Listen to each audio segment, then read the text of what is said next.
नमस्कार मेरे किसान साथियों, आपके अपने फास्ट फार्मिंग यूट्यूब चैनल पे आप सभी का स्वागत है। मैं आपका दोस्त एंड होस्ट आशु गराग। तो आज हम आपको गोट फार्मिंग दिखाने जा रहे हैं।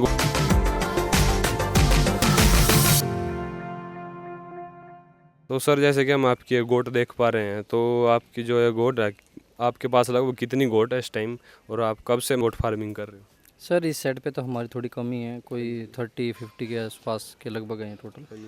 कुछ अंदर भी हैं, कुछ बाहर भी हैं। ये तो हमने इसको छत पे बना रखा है। ये जो पिगरी के हमारी साइड है, इनकी रूफ के ऊपर, छत के ऊपर ही हमने बना रखा है जगह को थोड़ा। तो सर, जैसे कि हमने बहुत सारी जगह देखा है को नीचे रखते हैं, आपने जैसे कि ऊपर रखे हैं, इसका क्या कारण है? सर रखते तो वैसे नीचे ही हैं, ये थोड़ा जगह का फ़ायदा उठाया है बस, और कुछ नहीं। रख सकते हम इसको छत पे भी हैं, जैसे किसी के पास कम एरिया हो, नीचे पिगरी का बना रखा तो ऊपर हम इसको छत पे हम गोट भी रख सकते हैं, कोई दिक्कत वाली बात नहीं है। तो जैसे कि आपके पास कौन सी ब्रीड की इस टाइम गोट है? ये बारबरी और जमुनापारी की क्रॉस ब्रीडिंग है सर।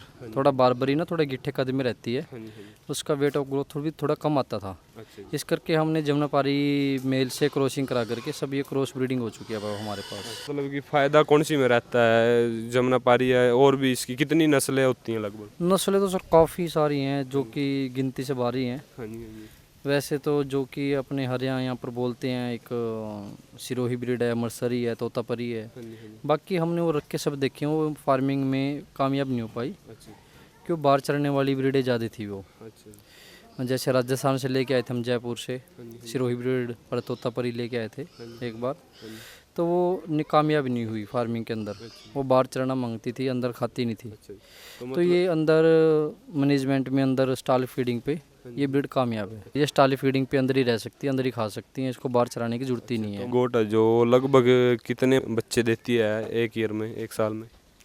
कोई 3 से 4 बच्चे एक साल में एक बकरी बच्चे दे देती है। अच्छा जी, जैसे कि इनकी कितनी उम्र होती है लगभग एक गोट की? सर काफ़ी होती है, इनको 10-10 साल तक रख लेते हैं आराम से, कोई दिक्कत वाली बात नहीं। बीमारी मुमूरी की क्या दिक्कत रहती है सर, उसके बारे में थोड़ा जानकारी दीजिए। सर बीमारी तो इसमें PPR, ETV, FMD 3 तरह की वैक्सीनेशन होती है। अच्छा जी। मेन बकरी का ये है, जब भी कहीं आप बकरी को ट्रांसपोर्ट कर रहे हो, हाँ जी, हाँ जी। इधर से उधर चेंज करनी है, कुछ भी करनी है, तो इसको PPR ETV की वैक्सीनेशन करनी जो बहुत ज़रूरी है। हाँ जी, हाँ जी। तो ये 3 तरह की वैक्सीनेशन है मेन तो इसकी जो होती तो है। इसका क्या समय रहता है इन 3 वैक्सीनेशनों का, जो किस किस समय में हमें ये करनी चाहिए? PPR तो 2-3 साल में एक बार ही लगती है, हाँ जी। ETV साल में एक बार, और FMD साल में 2 से 3 बार। तो अगर एक बच्चा है तो लगभग कितनी एज में कितनी फीडिंग खा जाता है बड़ा होने के लिए, तैयार होने के लिए?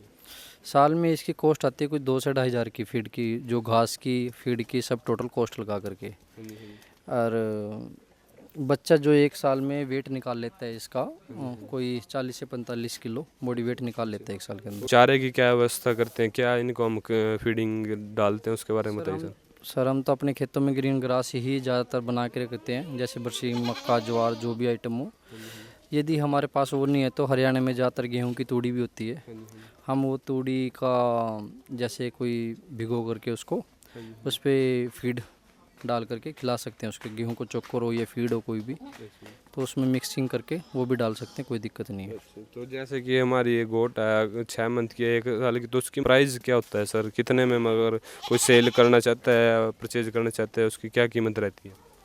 सर जो ब्रीडिंग का प्राइस तो अलग ही होता है हमेशा, हाँ जी, हाँ जी। आप भी इस चीज़ में समझदार हो। हाँ जी, हाँ जी। हमारा जो ब्रीडिंग का अब का प्राइस है जो 320 रुपये पर केजी है। ब्रीडिंग का जो सेलिंग है, जो 6-7 महीने का बच्चा जो सेल होता है, कोई 20-22 किलो 25 किलो के आसपास, वो 320 रुपये ही किलो बेचते हैं हम।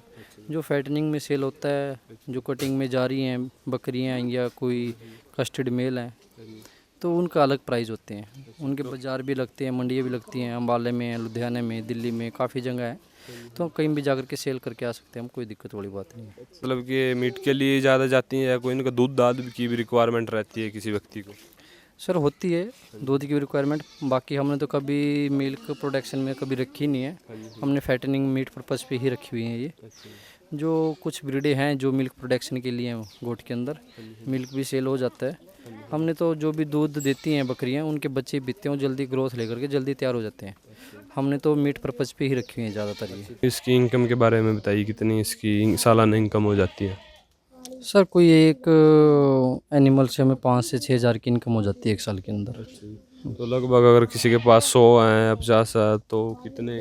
वो सर मल्टीप्लाई कर सकता है अपने आप। यदि 100 है तो 5 से 6 लाख की इनकम है, यदि 50 है तो 2.5 से 3 लाख की इनकम है। तो सर आप हमें बताइए, अगर कोई मेरा नौजवान या साथी या कोई और भी गोट फार्मिंग करना चाहता है तो उसको आप क्या सुझाव दोगे? उसको मतलब किस प्रकार से, मतलब कि कितने से उसको स्टार्ट करना चाहिए?